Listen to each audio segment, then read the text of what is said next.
বন্ধুরা আজকের এই ভিডিওতে আমি দেখাবো কিভাবে স্ন্যাপচ্যাটে একটা অ্যাকাউন্ট খুলতে হয়। তো আপনি যদি স্ন্যাপচ্যাটে একটা নতুন অ্যাকাউন্ট খুলতে চান তাহলে প্রথম থেকে শেষ পর্যন্ত ভিডিওটি দেখতে থাকুন। ওকে, তো স্ন্যাপচ্যাটে অ্যাকাউন্ট খুলতে হলে প্রথমত আপনি চলে যাবেন প্লে স্টোরে। প্লে স্টোরে আসার পর সার্চ বারে ক্লিক করে স্ন্যাপচ্যাট লিখে সার্চ করে দেবেন। সার্চ করার সাথে সাথে স্ন্যাপচ্যাট অ্যাপ্লিকেশনটা চলে আসবে। আমি ভালোভাবে দেখিয়ে দিচ্ছি। এই যে স্ন্যাপচ্যাট, এই অ্যাপ্লিকেশনটা আপনি এখান থেকে ইনস্টল করে নেবেন। আমি ইনস্টল করে নিচ্ছি। ইনস্টল করার পর এখান থেকে ওপেন করবেন। ওপেন করলে এমন একটি ইন্টারফেসে আপনাকে নিয়ে আসবে। তো নতুন অ্যাকাউন্ট খোলার জন্য এখান থেকে আপনি সাইন আপ অপশনে ক্লিক করবেন। তারপর এখান থেকে কন্টিনিউ বাটনে ক্লিক করবেন। অ্যালাউ পারমিশন চাইলে অ্যালাউ করে দেবেন, আবারও অ্যালাউ করে দেবেন। যে কয়বার পারমিশন চাইবে আপনি অ্যালাউ করে দেবেন। তারপর ঠিক এরকম একটি ইন্টারফেসে আপনাকে নিয়ে আসবে। এবার এখানে আপনার নাম দিতে হবে। আপনি স্ন্যাপচ্যাট অ্যাকাউন্টটা যে নামে খুলতে চান সেই নামটা এখানে লিখে দেবেন। তো আমি আমার নামটা লিখে দিচ্ছি।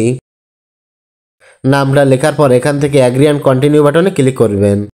এবার এখানে আপনার জন্ম তারিখটা দিতে হবে। তো নিচেই দেখতে পাচ্ছেন জন্ম তারিখ দেওয়ার অপশন রয়েছে। এখান থেকে আপনি আপনার জন্ম তারিখটা দিয়ে দেবেন। তো আমি জন্ম তারিখটা দিয়ে দিচ্ছি। তবে জন্ম তারিখ এখানে কিন্তু 18 বছরের বেশি দেবেন, 18 বছরের কম দিলে কিন্তু হবে না। দেখতে পাচ্ছেন এখানে কিন্তু জন্ম তারিখটা সেট হয়ে গেছে। তো জন্ম তারিখটা দেওয়ার পর কন্টিনিউ বাটনে ক্লিক করবেন। এখানে দেখতে পাচ্ছেন আমার ইউজার নেমটা দেখাচ্ছে। তো আপনি যদি এই ইউজার নেমটা চেঞ্জ করতে চান তাহলে চেঞ্জ মাই ইউজার নেম এখানে ক্লিক করে ইউজার নেমটা চেঞ্জ করে নিতে পারবেন। তো আমি এই ইউজার নেমটা রাখতে চাই। এরপর নিচে থেকে কন্টিনিউ বাটনে ক্লিক করবেন। ক্লিক করলে এমন একটি ইন্টারফেসে নিয়ে আসবে। এবার এখানে আপনাকে পাসওয়ার্ড দিতে বলছে।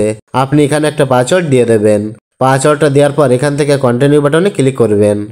ক্লিক করলে পরবর্তী একটি ইন্টারফেসে নিয়ে আসবে। এখানে আপনাকে একটা ইমেল দিতে বলছে। তো আপনি এখানে একটা ইমেল দিয়ে দেবেন।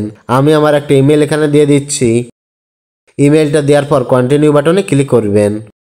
কন্টিনিউ বাটনে ক্লিক করার সাথে সাথে এমন একটি ইন্টারফেসে আপনাকে নিয়ে আসবে। তো এখানে আপনার কান্ট্রিটা সিলেক্ট করবেন। আপনি যে দেশ থেকে স্ন্যাপচ্যাট অ্যাকাউন্টটা খুলছেন সেই দেশটা এখানে সিলেক্ট করবেন। তারপর এখানে আপনার একটা ফোন নাম্বার দিয়ে দেবেন। আপনার যে ফোন নাম্বারটা অ্যাক্টিভ আছে তেমন একটা ফোন নাম্বার এখানে দিয়ে দেবেন। ফোন নাম্বার দেওয়ার পর এখান থেকে ফিনিশ অপশনে ক্লিক করবেন। ক্লিক করলে এমন একটি ইন্টারফেস ওপেন হবে। তো আপনি যে ফোন নাম্বারটা দিয়েছেন সেই ফোন নাম্বারে 6 সংখ্যার একটি কোড আসবে। সেই কোডটা আপনাকে এখানে বসাতে হবে। কোডটা দেওয়ার পর একটু ওয়েট করলে অটোমেটিক আপনাকে এমন একটি ইন্টারফেসে নিয়ে আসবে। এবার এখান থেকে আপনি আপনার নিজের মতো করে ফ্রেন্ড অ্যাড করে নিতে পারবেন। ফ্রেন্ড অ্যাড করার পর নিচে থেকে অ্যাড ফ্রেন্ডে ক্লিক করে দেবেন। তারপর কোনো পারমিশন চাইলে পারমিশন দিয়ে দেবেন। পারমিশনগুলো দেওয়ার সাথে সাথে স্ন্যাপচ্যাটে একটা অ্যাকাউন্ট খুলে যাবে। আশা করি বুঝতে পেরেছেন যে কিভাবে স্ন্যাপচ্যাটে একটা অ্যাকাউন্ট খুলতে হয়। তো এটাই ছিল দেখানোর। ভিডিওটি ভালো লাগলে লাইক, কমেন্ট ও শেয়ার করবেন।